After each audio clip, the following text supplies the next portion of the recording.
Forgetting is basically the inability to remember information, right? The inability to retrieve information.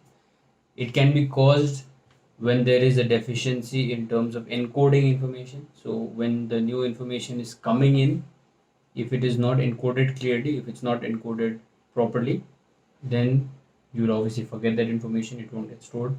Sometimes while storing it, you may not rehearse it enough, and therefore you'll forget it. Sometimes when you retrieve it, you may not retrieve it properly, or there might be some other things in your mind, something else might be going on, so you're unable to retrieve it, right? Sometimes it's a combination of all of these things, right? So the first major study was by this guy called Herman Ebbinghaus. This was basically something that you did in UG, probably, if you remember. There were these nonsense words, right? Nonsense syllables like BAF and XOF and VIR and MEQ. These have no meaning by themselves, right? So he created a list like this, and then he asked people to remember it, right? And then he realized that initially people remembered a lot of words, and over time the number of words that they remembered dropped drastically. And then over a long period of time, the number of words that they remembered stayed sort of consistent, right? So he started this on himself. So he was very dedicated in that sense. So he went over 14,000 of these repetitions, and he remembered like 420 lists of these nonsense syllables, right? Uh, Now the reason it was nonsense was because he did not want to remember them based on their meaning, right? If you remember it based on meaning, then it becomes a different type of memory, right? So he wanted to have it as nonsense things, right? So this is what he came up with, what is known as the Ebbinghaus's forgetting curve, which is basically when people start off, right? Initially they'll remember a lot of words, and then the number of words will start to drop, and then by 20 minutes they remember like almost 55% of all words. By 1 hour they remember 45%. By 9 hours they remember like 35%. By the end of a day it's sort of consistent, and then over time it decreases, but decreases at a slower rate, right? So initially the drop is steep. Within 20 minutes the drop is almost of 45%, and then the drop starts to get so like a little bit calmer and calmer and calmer. Although you're forgetting, but you're forgetting lesser and lesser and lesser, right? This is the forgetting curve basically. Now the criticisms that were there was that forgetting isn't usually quite as swift, right? Because if you store the information properly, it stays for a little bit longer amount of time, so it's not as quick in terms of things that you forget. So it's not like you study today and tomorrow you forget like 40% of what you studied, right? Obviously. So subsequent research supported that it's not as steep, especially when you remember meaningful stuff, right? Forgetting curve exists. You do forget a lot of information, but you don't forget things as swiftly, right? And then one major differentiator is autobiographical information. So information about yourself. It's even harder to forget, right? Those things that happen to you. So the forgetting curve didn't receive that much support when it came to meaningful stimuli or stimuli that's related to the person. However, it was important also, right? Because it gave us an idea that okay, forgetting takes place. Now, when you try and remember things that you retain, information that you remember, there are three types of retention, right? There's recall, recognition, and relearning. This was given to us by a guy called Lockhart, right? Please remember Lockhart, again, something that is always asked. Lockhart, Elizabeth Lockhart, female, I think, I'm not sure. Let's just say they. So recall, recognition, relearning, right? Recall is basically information that you remember without any cue, without any help. So if I asked you, say, what did you eat for breakfast, and you remember, that's recall. There is no cue in front of you, there's no food, there's no morning, it's a very absurd time, and I ask you. Or if I ask you, say, what is the powerhouse of the cell, and then you remember mitochondria, right? That's recall. You're remembering information without any cue. Recognition is from an array of options, you choose the right option, right? So your net exam is a classic recognition exam. It's not so much about recall, right? You have to choose the right option from those four. You know one of the right answers is any of those four. So now you have to just pick your brains about which is the correct one, right? Obviously, recall comes into it if you remember the answer based on the question, right? You read the question and like, is the answer. Then you see that in the options and you tick. Sometimes you can't remember it clearly. You have a sort of vague idea. And then you see the option, then you eliminate, right? So that's recognition. Relearning is the amount of time it requires you to re-memorize something, right? So how many practice trials it takes you to remember something for a second time, right? Measure of retention requires a subject to memorize information a second time to determine how much time or how much practice trials are saved by learning, having learned it before, right? Now, this is again important. What are the causes for forgetting? The first one is ineffective coding. It is also sometimes referred to as pseudo forgetting. This is basically when someone is not paying attention to the information that is coming in. So when I told you we'll meet at 7:21, I was not really paying attention. I was already like, oh, break, right? So I was not paying attention to what I was saying, which is such a weird thing if you really think about it, right?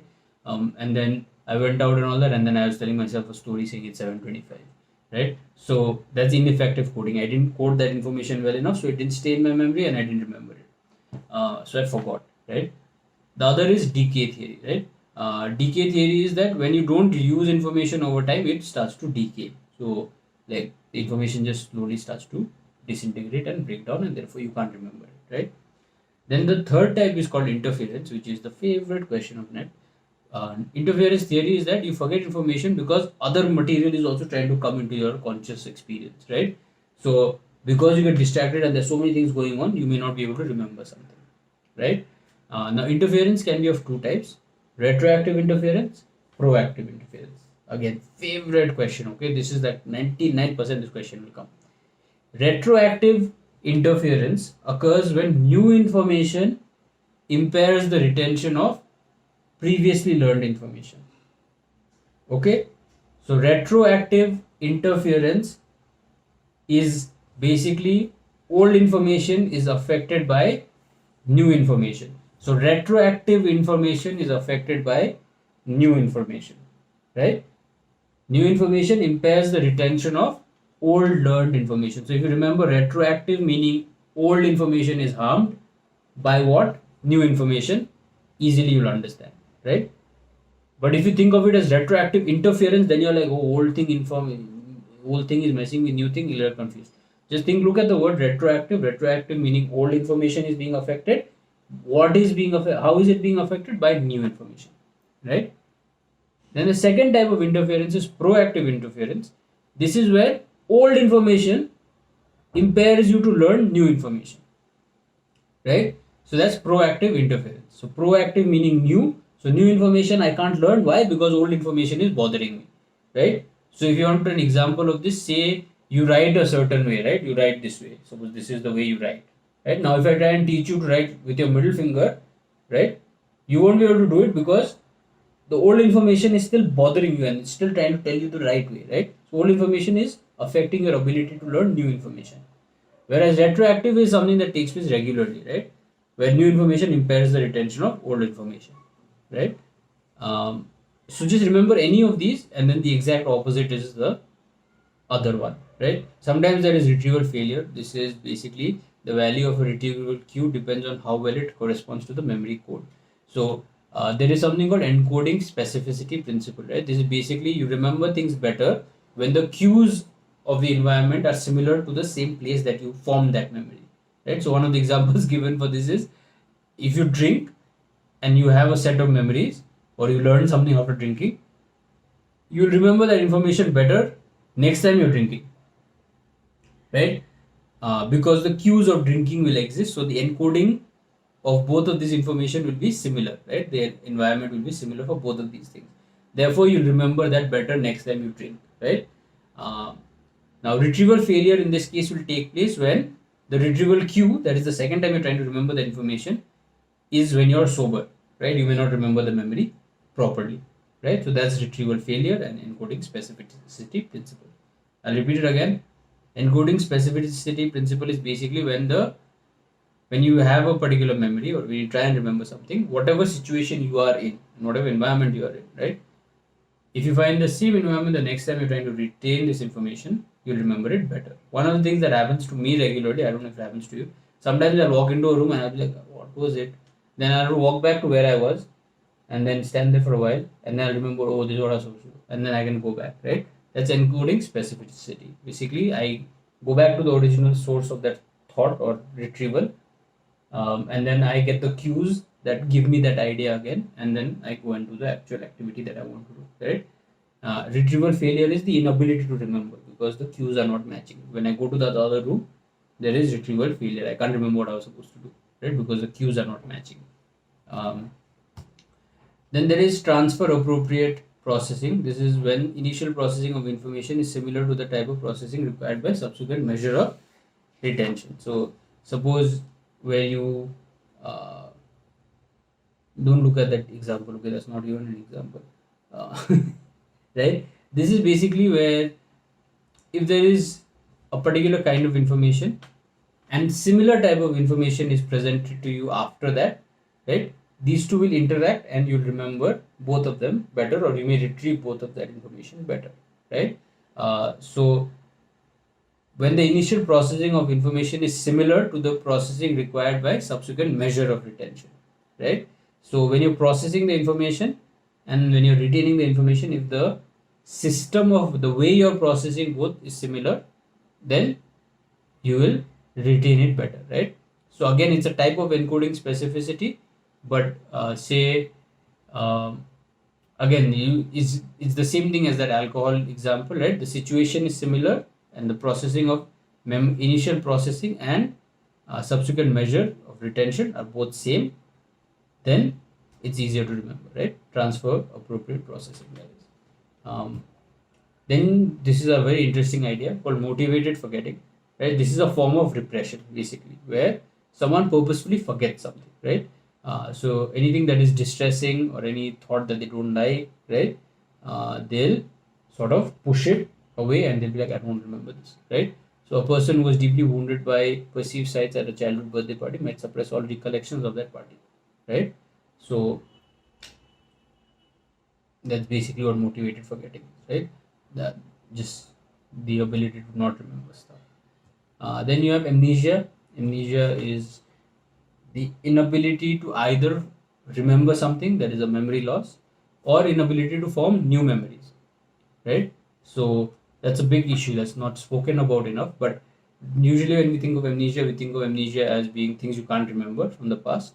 But it's also sometimes is the inability to remember things like going forward. No new memories will be formed, right? So there is retrograde amnesia, which is the traditional form of amnesia. You lose previously made memories. Then you have anterograde amnesia, which is the inability to remember new memories, right? You can't form new memories.